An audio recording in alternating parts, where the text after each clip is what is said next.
We are live with Investor Thrive Nation. What is up, everybody? What is up, Hayes?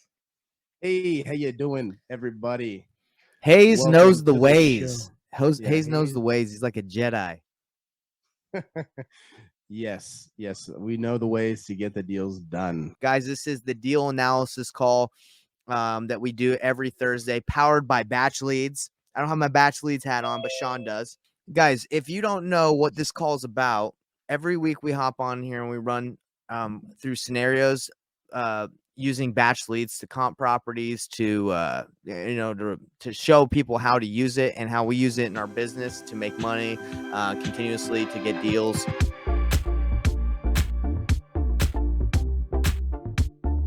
Yeah, we want to show you how we use batch and pull property. We pull a lot of data from here, and actually, the property that we are going to look at, I believe, was something we had pulled from a stacked list from batch. Maybe No. So actually, the deal that we got, this one was a nationwide pay per click lead. Okay. Yeah. Okay. But before we dive into that deal, I just want to tell people. So I'm not in my studio. I'm not in my office. I'm in I'm in Canada right now, and I want to let everyone know that you can use BatchLeads anywhere in the world. You can be in Iraq. You can be in Africa, Europe, wherever. You can use BatchLeads. So all right now. I'm in the basement of my father-in-law's mother-in-law's home. I got the nice little curtain to separate me from the laundry room, as you can see. That's how we roll. You don't have to be luxurious to use batch. Just gotta have the data, baby. So guys, in the links, if you're watching this live, we have not only our batch link that you can use to sign up for 7-day free trial, but you get 5,000 free records. So if you don't have it and you haven't tried it, you might as well try it. It's free and you get 5,000 free records. And we'll show you today how to use it and how we're going to use it to comp one of the properties that we're getting paid on. Right, Sean?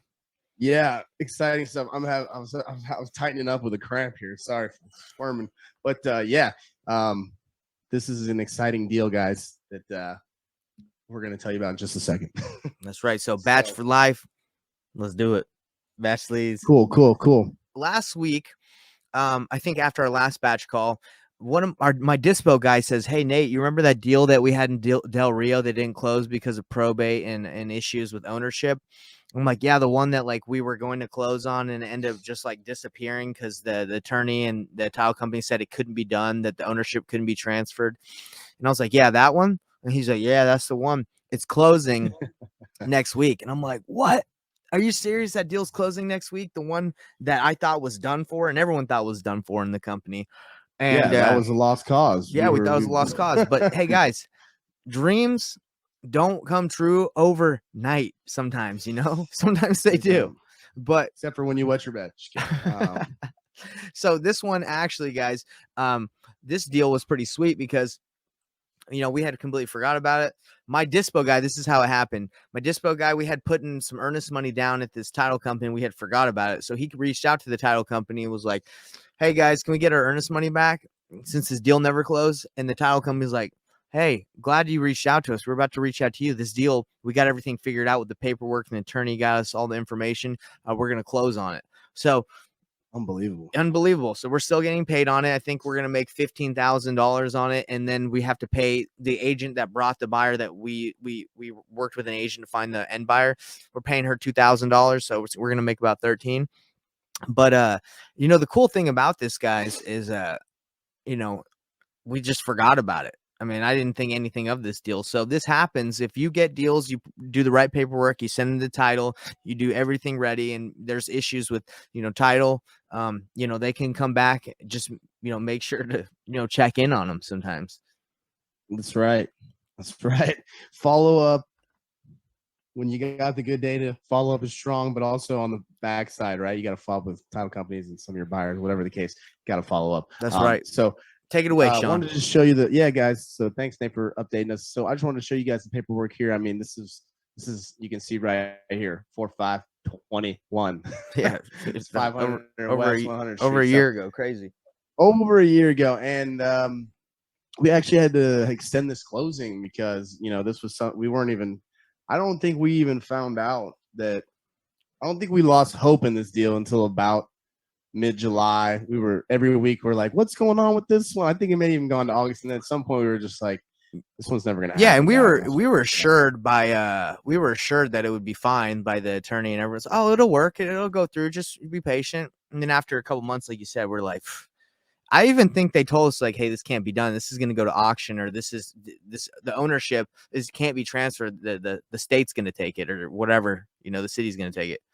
Yeah, and I don't know. Did you mention that? So originally, when we had put this under contract, we were working with the next of kin on the deceased, which was Jose Villarreal, and his son Jose. I think they have the exact same name, but he's a junior. So I don't think they had issues. I don't know if he probably didn't have a will or something like that. So there was a the type of attorney. What is it? A estate attorney? An estate attorney, right? He was the one that, had to go and probably through the county or the city or whatever of Del Rio, and who knows what he had to do. So he had to go through a lot of hoops to get the right paperwork for title to feel. But they got it done. On it. They got it done. So, yeah, this is and real quick, Sean, I want to let people know. So we do pay-per-click nationwide, and this came from one of our campaigns that we're running. If you're not running a nationwide pay-per-click, that's okay. But if you are interested in doing that, you can reach out to us. We have a service where we can not only run your campaigns, but we can manage them for you. So, if you're interested in that, we can help you with that. So what are we doing right here? We're going to take a look. So when I comped this property, I had given the seller $60K, and I think that's what I was on the contract, right? So $60,000 to buy the house, and I think the house was worth about 120 to 130 at that time. That was a year ago. Yeah, and I think honestly, it probably would have gone way higher than that if I would have locked it up later. But you know how it is. They're probably the seller's probably like, dang, probably could get more for it now, but whatever. We already agreed. Exactly. And yeah, to be honest, we can kind of just look at the comps. This one, it's difficult because the data for this house, excuse me, I think it's more than a 1-1, so it's kind of showing us comparables for 1-1. So let me see if I can. It's actually a 1-1, Sean. It was like a 2-1, but the guy, the old dude, Mexican dude that was living there, blasted one of the walls out, so you have a giant room. But that doesn't increase the value normally. This is our subject property. Just to look over here real quick, right? I mean, it's a 1956 build, 1,230 square feet. So let's take a look at this one. This is 1960, a little bigger. Recently just sold for what was that, 75K? So we don't know the condition of this one. This probably was as is. Probably wasn't as is. Right. And we could possibly look and see. So we don't really know what that one obviously looked like on the inside. I don't think ours was terribly trashed. Well, we never really got that good of photos from that one, to be honest, I don't think. But what else we got? 96. This is probably a 1-1, just based on the side. Well, maybe not. I don't know. None of these, for some reason, are showing bedrooms, but this one was sold 2 months ago. So, I mean, honestly, like, I think it's possible that this market may have maybe set back a bit from where we were, to be real. So we kind of, I don't know. I'm sure if we would have had this deal tied up right now, who knows if we would have been able to sell it or not. But we definitely, at the time, had it at around 115. And I think if you just kind of look and see, I mean, this one's also 1960. This one sold for 120. At the end of the day, the person who bought this one, I believe, is keeping it as a rental. So they didn't really even care, right? Which we can look at the rental numbers and see. But because that's something that we originally, we were looking at it as a flip potentially, but let's see. So we'll do one for a 2-bed, since you could possibly put a wall up. So looks like you get about $820 for it. So I'm thinking, what's a 10% return? That fits the rule if you put maybe 10 into it. Yeah, I think 5-10 into this person didn't really care about the ARV, to be real. They were buying it to fix it up and rent it. So the reason we wanted to show you this one is because, guys, I mean, like I said, if you have the right paperwork, you're following the right procedures, you're doing everything legitimately, you have the right assignments, deals like these just keep following up with them. You know, Yeah. we're literally over 400 days old on this one. Out of the blue, we're gonna get, you know, $14,000. So that's really why we wanted to share this, because you know, in this space, you have to be aggressive, but you know, sometimes the egg doesn't make an omelet right away. You know, sometimes it's a little scrambled. And but what else? That's right, Sean. What else could we look at in this deal? So go back to the paperwork. I am a little curious to look at it. Something that happens, guys, that protects your contract is the last bullet point that's in our contract. If you don't have this language in your agreement, I recommend you put it in there. But it says seller agrees by executing this contract, the buyer has the remedy for breach of contract by the seller to record a memorandum of contract to enforce its rights and interest to the property. The memorandum is to protect the buyer's interests and enforce its rights to purchase the property. So what that means is, if they sign this agreement, that gives you the right to file an affidavit of memorandum or a notice of interest on the property, so no one else can buy it other than you. So we've had some people that are like, they sign an agreement and then someone comes along and offers them a couple $1,000s more and they try to bail on us, and we say, you signed an agreement. And this is what makes it legit. If you file an affidavit memorandum and you don't have this in the paperwork, the chances of you winning if you were to go to court are pretty slim. So you have to have something like this in your agreement. Okay.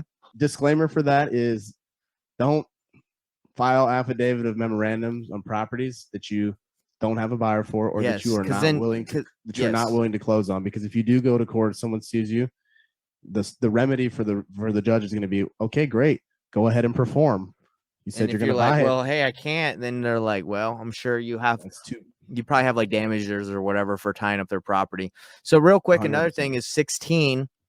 If you don't have this is important.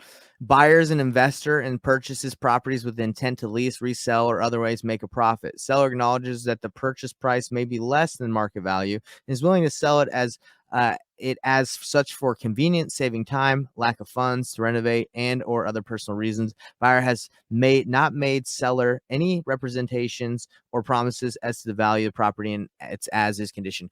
So you need this in your agreement, because they can't come back to you and the seller like feels remorse or bad about selling their property to the price that you agreed. They can't be like, you took advantage of me. It's like, no, we were completely open with you, and we said, that we're investors looking to make money. So this protects you in case, they try something froggy after you close. You know what I'm saying?